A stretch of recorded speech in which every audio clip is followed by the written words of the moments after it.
శాస్త్రాన్ని అధ్యయనం చేయాలి అంటే దానికి కొన్ని నియమాలు వర్తిస్తాయని చెప్తారు. ఆ నియమాలు తెలుసుకుంటేనే శాస్త్రాన్ని చదవాలని కూడా చెప్తారు. ఏమిటా నియమాలు? ఏ శాస్త్రం చదవాలి అని అంటే ఒక 4 నియమాలు పెట్టారు మన ప్రాచీనులు.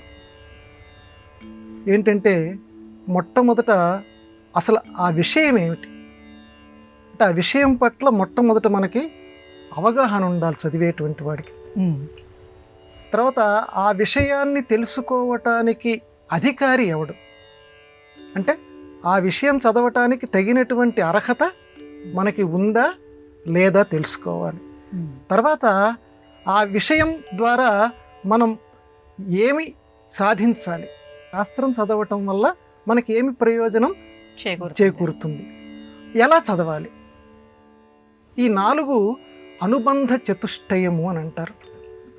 ఈ 4 విషయాలు ప్రతి వాళ్ళకి తప్పనిసరిగా తెలిస్తేనే ఏ శాస్త్రమైనా చదవాలి. ఉదాహరణకి వేదాంత శాస్త్రం తీసుకుందాం. వేదాంత శాస్త్రానికి విషయం ఏమిటి? ఆత్మ పరిజ్ఞానం. అంటే ఆత్మ అనేది ఎలా ఉంటుందో ఆత్మజ్ఞానం తెలియటం దాని విషయం. ఈ ఆత్మ విషయం తెలుసుకోవటానికి అధికారి ఎవడు? ఎవడు పడితే వాడు చదవచ్చా?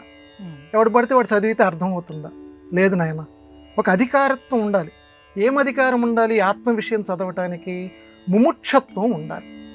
జిజ్ఞాస, ముముక్షత్వం అంటే ఒక వైరాగ్య భావన గనక నీ మనస్సులో గనక ఉంటే, మోక్షం కావాలి అనేటువంటి కోరిక నీలో గనక ఉంటే, అప్పుడు నువ్వు ఆత్మస్వత్వ శాస్త్రం లేకపోతే ఆ బ్రహ్మజ్ఞాన శాస్త్రాన్ని నువ్వు చదవటానికి తగినటువంటి అర్హత నీకు లభిస్తుంది.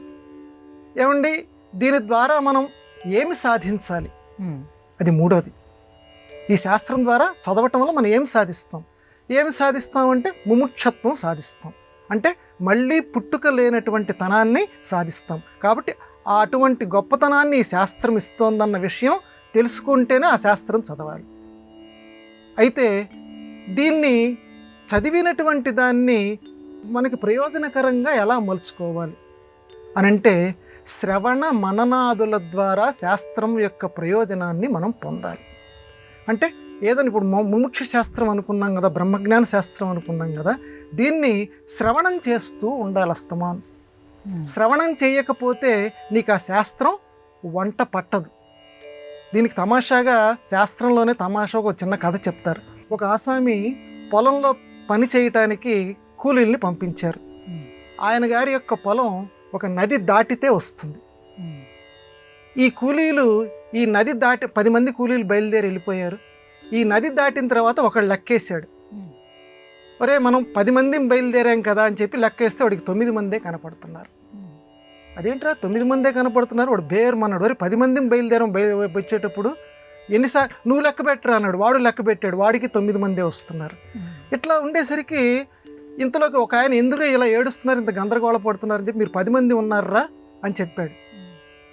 అప్పుడు నిజంగా ఉన్నావా అని చెప్పి అప్పుడు మళ్ళీ లెక్క పెడితే ఇదిగో నువ్వు ఫలానా రాముడు ఫలానా కృష్ణుడు ఇలా లెక్క పెట్టి 10 మంది అని చెప్పాడు. అంటే ఒకడు చెప్పటం వల్ల, ఆ చెప్పినది వినటం వల్ల మేము 10 మందిమి అనేటువంటి జ్ఞానం వాళ్ళకి కలిగింది. అంటే ఊరికి తమాషాగా చెప్పినటువంటిది. అందువల్ల అంటే తనని తాను తన విషయం ఏమిటో మర్చిపోయాం. మనం కూడా ఆత్మజ్ఞానం, మనలోనే పరమాత్మ ఉన్నాడు అనే విషయం మనకు తెలియదు. ఎవడో ఒకటి చెప్పాలి, ఒక గురువుగారు చెప్పాలి. ఆ గురువుగారు చెప్పింది వినాలి, శ్రవణం చేయాలి.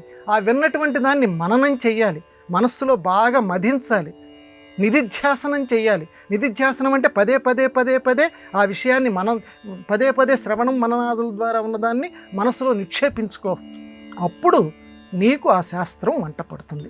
ఇది శాస్త్రం చదవటానికి కావలసినటువంటి నియమాలు.